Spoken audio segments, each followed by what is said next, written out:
start to put tension on my string drawback, I was like, okay, I'm gonna see. It's him. You can look at the horns when he's dead. I'm in the zone. Let the arrow go. It's perfect. When they lose their front doors, and, that's how you know they're smoking. Went about 5-10 more yards. We probably went 20 yards total. Tipped, then we tried getting back up. I saw him pull up.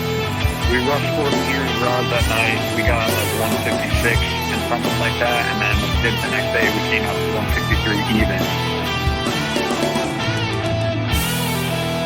You're listening to the White Cat Outdoors podcast, bringing you to the table where we talk about the outdoors. What's up, everybody? I'm going to pass it over to Nick and Tom for the intro because I got to go fix me and Tom a couple drinks. So, good evening, welcome Whitetail to Hunter. episode 91 of the White Cat Could you guys Outdoors just both talk the whole time? podcast. I'm your host tonight, Tom. Bringing me in is Frank. He was already on. And my good brother, Nick. Hey, how's it going? We both tried to start the intro. Yeah, I do a better job at it. But anyway, tonight we're going to talk about the mic. We're going to talk about early archery season setups and tactics. And I know what you're thinking, Tom. How are you going to talk about early archery season setups and tactics if you didn't tell us about your new gear last week because you weren't on the show? Well, I'm going to start out this week by telling you some new gear that I got that I am super proud of, super happy with, and then we're going to get into the early season stuff. So I got new broadheads this year. Always been a big rage guy. Swear by them up and down.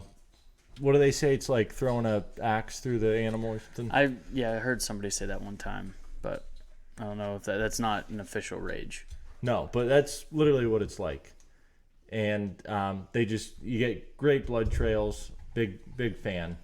But one thing I hated about them was the collars. They'd always dry rot and crack and wouldn't. Even like sometimes I would have trouble in my quiver with them. I'm back, by the way. When I would like stick it into my quiver because they're foam, they would kind of like push them back and it would like roll the collar over and they wouldn't like snap back in right anymore. Yeah, old rages were like a rubber band basically for the collar. Yeah, exactly. Yeah, and then they went to the new collar technology. And now, this year, I'm shooting Rage 125 grain hypodermic NCs. And the NC stands for no collar. And I don't know how they do it. Just some great engineering. But the blades just snap right into place. And it's great. There's no rubber to dry rot. And because I don't know, I've spent a lot of time in my stand playing with my blades, making sure they were just so snug up against that collar. And I don't have to worry about that anymore. Shot it through a broadhead target a bunch of times last night. And boy, do they hold up good. Getting clean pass-throughs right through the target, which is kind of a pain in the ass because it kind of screws up your fletchings. But what are you going to do? So you're going like full penetration out the other side of a block target? Yeah. Oof. That's gnarly. Yeah. So they're really no joke.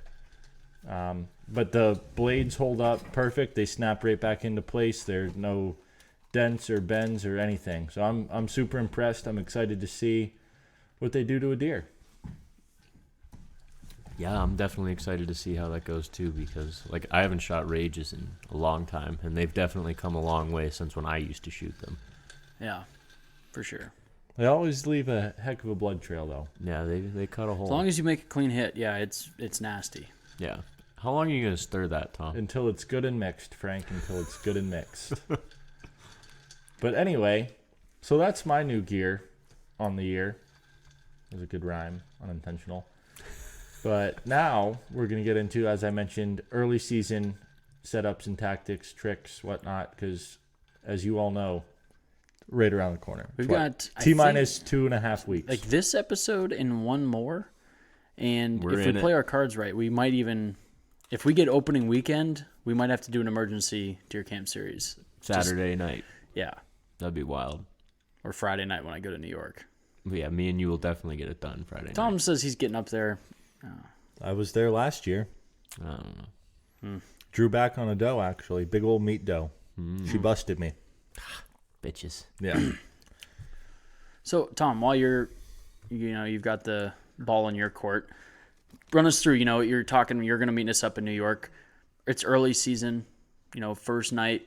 What's your dream setup and how are you going to do it? My dream setup, okay, we have this stand called Jack and the Magic Beanstalk. And we call it that because it's over a magical bean field where the beans just don't seem to grow. Actually, that's kind of not true. They grow really well until they get about 4 or 5 inches tall, and then the deer just mow them right down. I don't know. Besides putting a fence up, I don't know what we could do. So if you have any ideas of how you can prevent deer from devastating your bean food plot, that would be great, because it's not huge. I would say it's less than half an acre that we're trying to plant with beans, but every year starts coming in really nice, and then it looks like someone drove over it with a brush hog. The deer just chew it right down to the dirt, and kind of a pain in the ass. But anyway, so it's Magic Bean Field, Jack and the Magic Beanstalk. Well, we planted beans there again this year. Same thing happened. So I decided, you know what? We already have a nice stand here. Might as well put something out there. So I, sprayed and rototilled a little section right in front of the tree stand, maybe, I don't know, Nick, what would you say, 30 yards by 40 yards? Yeah, probably That's pretty accurate. Not a huge food plot, but nice. A nice food plot, if you will.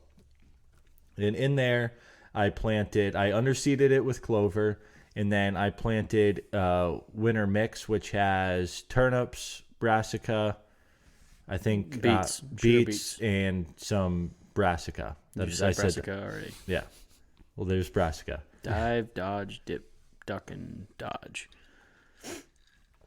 So anyway, opening night, actually like the first week or so, I'm all about food. I'm all about food all the time. Most of the time, because deer have to eat, but especially early archery season. My reasoning for being on food changes throughout the year. Like early archery season, they're on their food patterns, and so you can catch them right, last hour, coming out of their bedding, getting a quick bite to eat.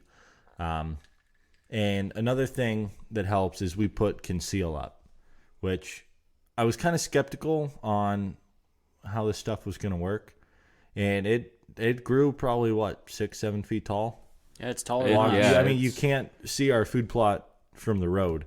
And I think that's a big thing. Yeah, that stuff really took off nice. If you can put your food plot, tucked back in the woods or in the field, put some conceal around it, or, in a spot on your field where the terrain blocks it from the road, that is a huge benefit, because I think, and I've seen this personally, where you drive down the road and you see a buck out in the field and stop and look at it, that buck puts his head down and runs away. Mm-hmm. So if you can be on a food source that the deer feels safe, feels secluded, doesn't feel pressured, you're a lot more likely to see them out during daylight hours. Mm-hmm. So back to what I was rambling on about. Early season, deer are still on their food to bedding patterns. So we don't actually have a camera on this specific food plot, but if all goes well, if the wind's right, that's where I'm going to be. Nice. Good deal. So when I'm looking for early season setups, I'm also very self-aware, I guess, of food. But I look at it a little bit different. I like to be closer to a food source that's closer to their bedding. And that, I guess Tom's in the same area, but if I don't have an actual food plot that we put in, I try to find like a natural food source, like an apple tree or something. Mm-hmm. But this year, for example, I put a nude food plot in it's tucked back in the woods, surrounded by goldenrods, and up against a whole hillside of bedding. And the swamps 100 yards away. Yeah. So I'm literally, as long as the wind is right, I'm sitting on a great food source surrounded by bedding. And I think it's going to be a home run. My early season setups, I try, only because for me personally, the later you go into the season, it seems like the later the deer take to get out into like big fields of food sources. So I try to, I guess, beat them to it or end up in a place that they don't have to go as far to the field. I mean, I don't know how many times I've been in a field, saw a buck or even a doe, just a deer I wanted to shoot that, you know, the clock's ticking. You know, you're constantly checking your phone. You're looking at your sights, making sure you can still see them as the deer's, you know, getting closer. So I'm constantly trying to just close that distance a little bit. Now, I don't believe in October 1st marching into the center of a bedding area and set up. I think that's dumb personally, but you do what you want. So I try and, you know, stay on the outside of it, hunt a food source that's close to it. Speaking of that, if like we put in a food source. If you're going to put in a food source close to bedding, you have to take into account your dominant wind direction, which in our area we know we get a dominant west wind and most likely a northern component. Rarely do we get an east wind. So we set our food plot up to where our stand is, our dominant wind is not blowing into the bedding because there's bedding on 3 sides of it. Yeah, well, then that's just something you got to pay attention to. You know, like if you're, say, wherever you're at, if west is your predominant wind, you don't want food plots that are on the west end of bedding, essentially, because you're going to end up just Blowing screwing your up your scent hunt. right Yeah. into the bedding. Just to give like a firm example of that. Yeah. So basically, our food plot is set up, you know, on the southeast end, essentially, of all of the bedding. Yeah. It works out great because, one, for your entry, I can get in very quietly, and it's almost a bulletproof setup unless... Yeah, you're walking into the wind the whole time. Yeah, and then unless there's a east wind, I can hunt it, basically. So... Just something to consider. Yeah, you don't want to put this great food plot in that you can never hunt because your scent's always blown into the bedding. Mm-hmm. I've got a setup in an area that, and it's just there's no food plot or anything up at our furthest camp that you need that east wind to hunt. It's just the way it's set up, and I have not been able to hunt it. I wasn't able to go in there at all last year. I know Tom, remember there was a buck I was on, I guess it would be 2 seasons ago, that I had a really nice, or 2 encounters with, and I just couldn't seal the deal. Last year, went back up, and I never got that wind to get back in there on it. Like it just the way it works. So finding areas that you can hunt to fit your predominant winds, I think, is huge. Yeah, it definitely is. I mean, that doesn't go, that's for all season. That's not just early. Yeah. Yeah, that's not just looking at food plots. You have to Yeah. take that into consiration for any stand you set up, no matter what your overall setup is. Yeah. Knowing the property, like that's one thing, even if you know, Frank and I have done some hunting on like public, even though you've never been there before, looking at overhead maps and trying to guess where bedding or like where those bedding areas are, the food sources, and setting up so you're not blowing those up.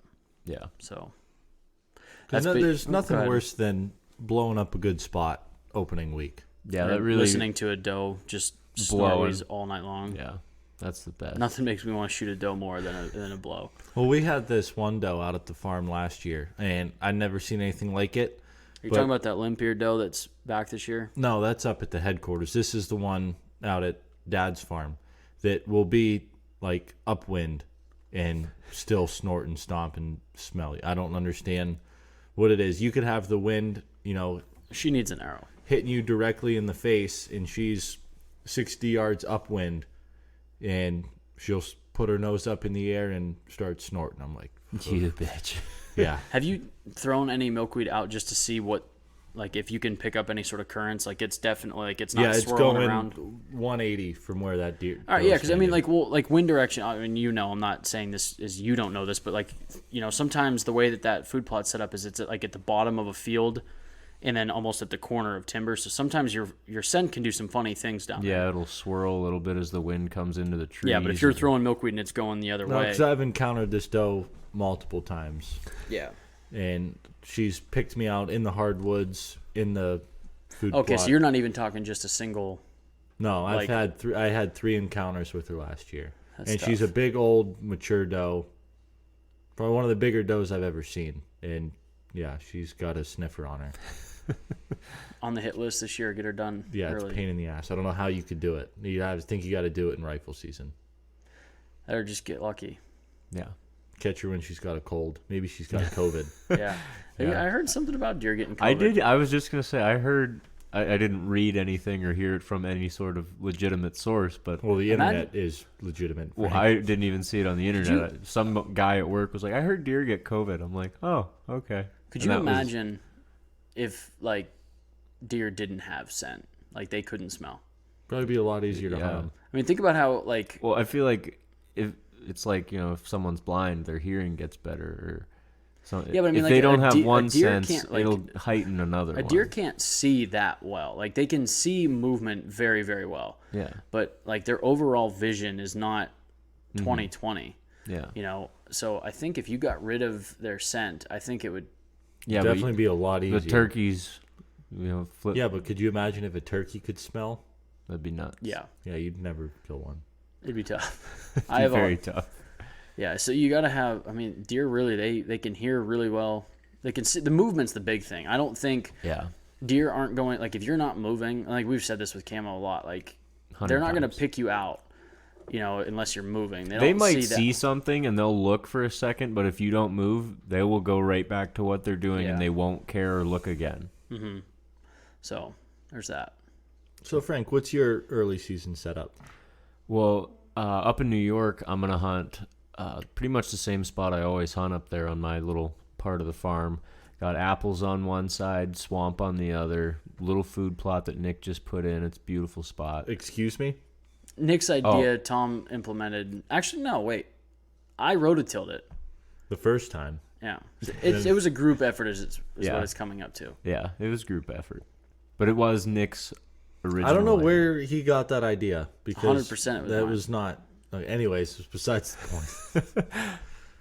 But that's gonna be my setup. It's real sweet spot. I've hunted there. Actually, the biggest buck killed on the farm came from that Oh spot. yeah, rub it in. Yeah, I will every chance I get. Putting it to shame this year. Yeah, okay. We'll see. But that's my setup. It's pretty much good anytime. Just it's like we were saying before, it's set up with the winds just right. The tree that it's in doesn't have a ton of cover, but there's a tree out in the food plot that provides cover from the food plot, and then there's by the time any deer gets within shooting range, they're exiting cover, so they're not going to see me because of what they're in.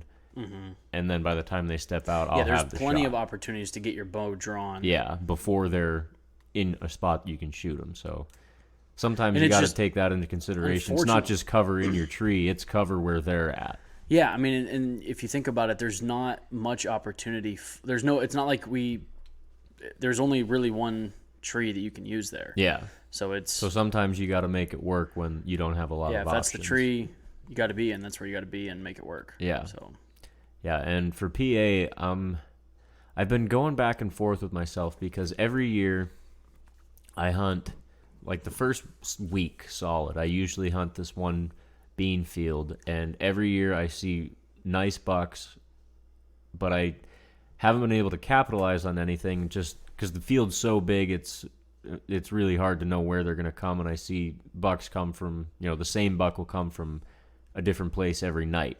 So it's tough to set up on them. So I think what I'm going to do, I've been having a ton of activity back off the field, about 200 yards, a lot of daytime stuff, morning and evening. And I think I'm going to back off the field, go against what I normally do. are you saying on camera you have this activity? Yes, Okay. yes. I didn't know if you were scouting and saw this or what. No, that's all camera activity. So I think I'm gonna hunt that. I don't have anything set up there yet, so I'm gonna go mobile as always, and juice up a spot there. I've got a pretty good idea where I want to be with the cameras. I put out 2 more cameras just last week to kind of solidify what I'm thinking. I have one camera that's been super active, and then I put the 2 in kind of some directions where I think the deer are coming from to get to that area and where they're leaving to go to the field away from that area, so I can kind of hone in where I want to be on them. But I think that spot's going to be a slam dunk. I've had several nice bucks on it, nothing crazy, but several nice ones that I would shoot, and I think it's really going to pan out. If not the first day, definitely first week, and if not the first week, definitely. At some He's got a good point. feel.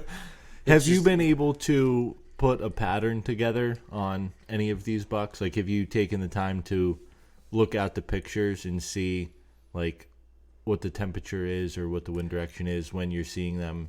No, I haven't really. I've looked, but I haven't noticed any sort of pattern because I've had multiple sightings of, like, there's 4 bucks that are nice bucks that I would shoot that come to this spot pretty much all hours. I've had them in the middle of the night. I've had them in the morning. I've had them in the evening. I've had them in the middle of the day. And I haven't really noticed any specific thing that pushed them one way or another. And that's kind of why I wanted to put the cameras around that area to see what they're doing away from there. And maybe that'll tip me off a little bit on some sort of pattern that they have. But as far as what I've seen just on that spot, I haven't noticed a temperature or a weather thing that gets them there or doesn't. It's kind of... Most days, is there shooter buck during daylight hours? Yes. Yeah. That's nice. No. At Right. least every... I don't think there was a span of 3 days where there wasn't a shooter buck on that camera. So That's Pretty nice. good odds. yeah. So hopefully they keep on keeping on. This is like the crucial time because, like, now's when them big bucks, like, Yeah. start going nocturnal. Sometimes they don't. Sometimes they do. Yeah, once in a while you'll still keep them in the bachelor groups for the first few days or week of archery, and I'm hoping that's where first we're days is basically like I had my buck up my grab was like I killed it like opening day happened to be the 28th of September Mm-hmm. and got it done with. He was in a bachelor group. There was 2 bucks Yeah. or 3 bucks. Sorry.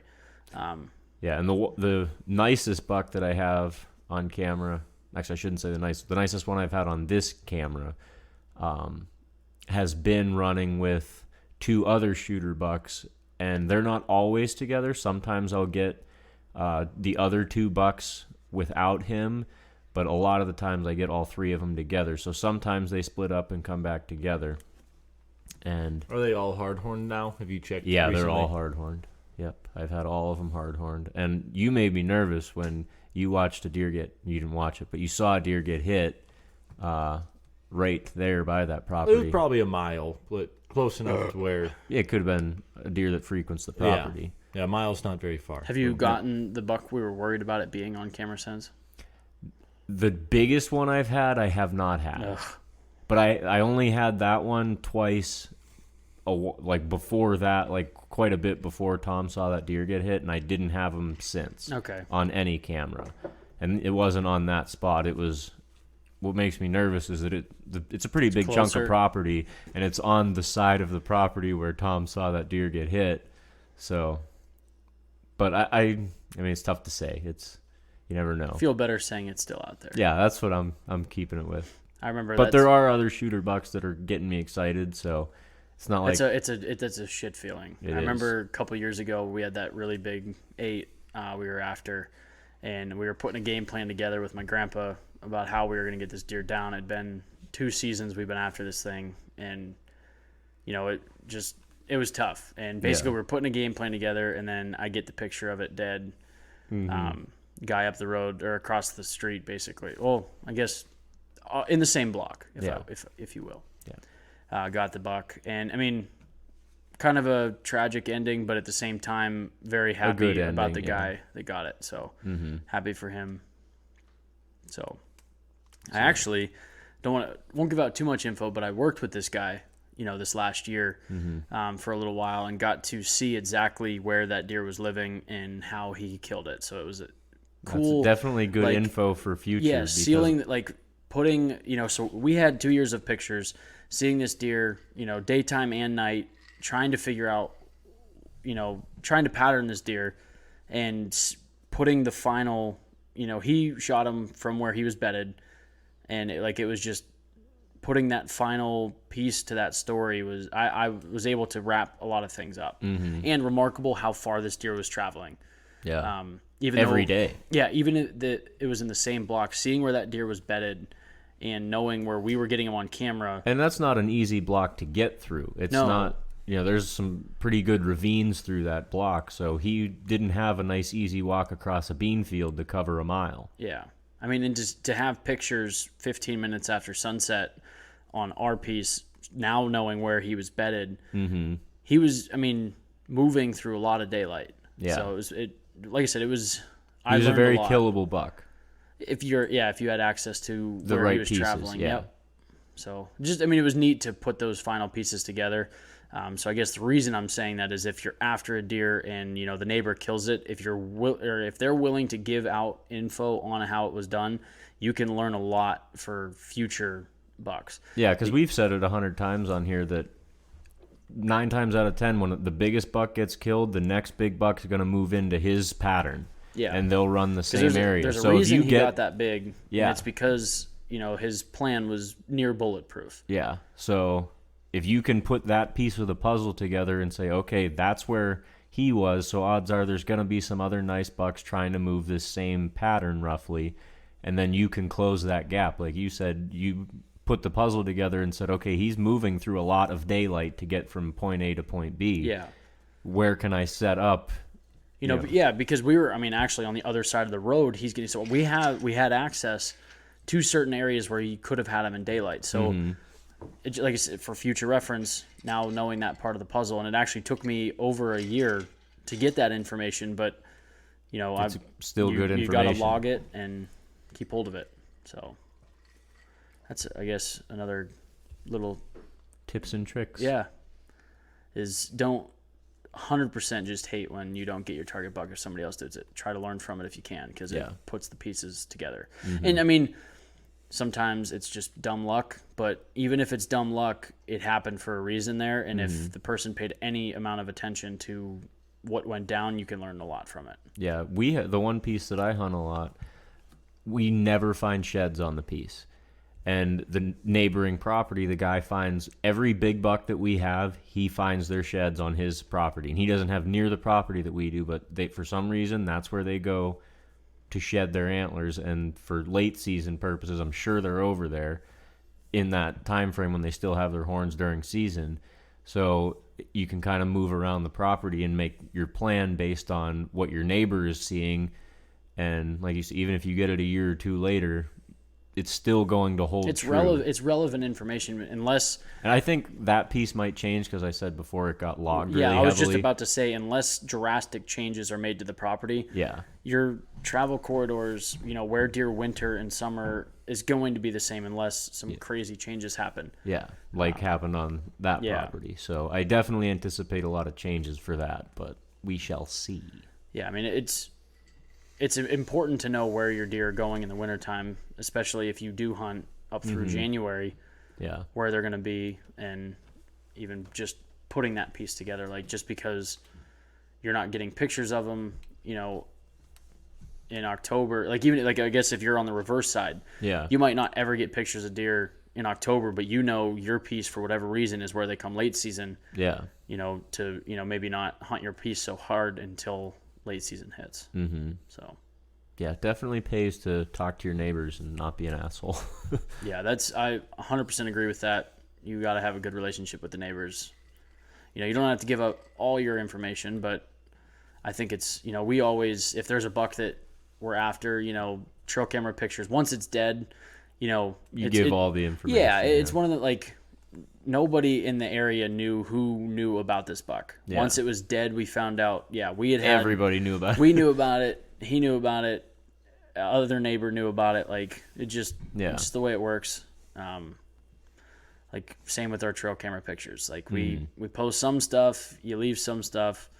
Once it's dead, you post the rest of the stuff. You don't want to give out all the pieces. And and the chances of somebody knowing exactly where our cameras are very, very small. But with a little bit of digging, somebody might figure it out. So we just got to make it a little harder.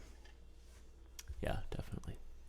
So I guess that's for us for early season. I'm ready to go. I'm very pumped. impatiently I did waiting. break my release the other day, but talk about that a little bit. I'm a little irritated. It's a great release. Absolutely. We just talked about it last week. Yeah, and yesterday I broke it. And it's not like a huge break. I can still use it, but it's still frustrating. Is it broken or broken?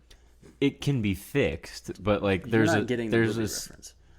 I have no idea what you're talking about. Grown-ups too. I doubt Frank's yeah. When Adam Sandler breaks his son's leg, is it broken or like broken, or just broken? Broken.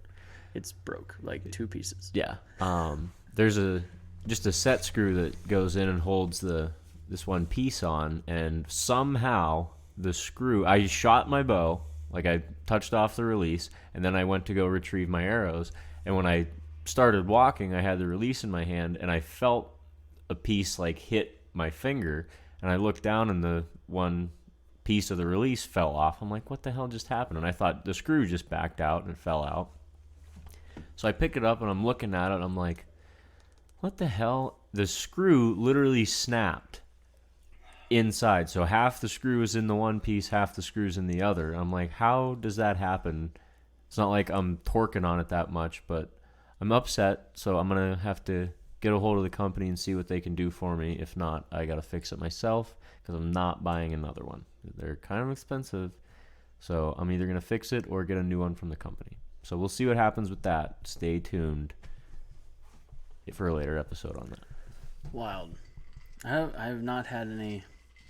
This is a shit time to have gear failure. Yeah, definitely.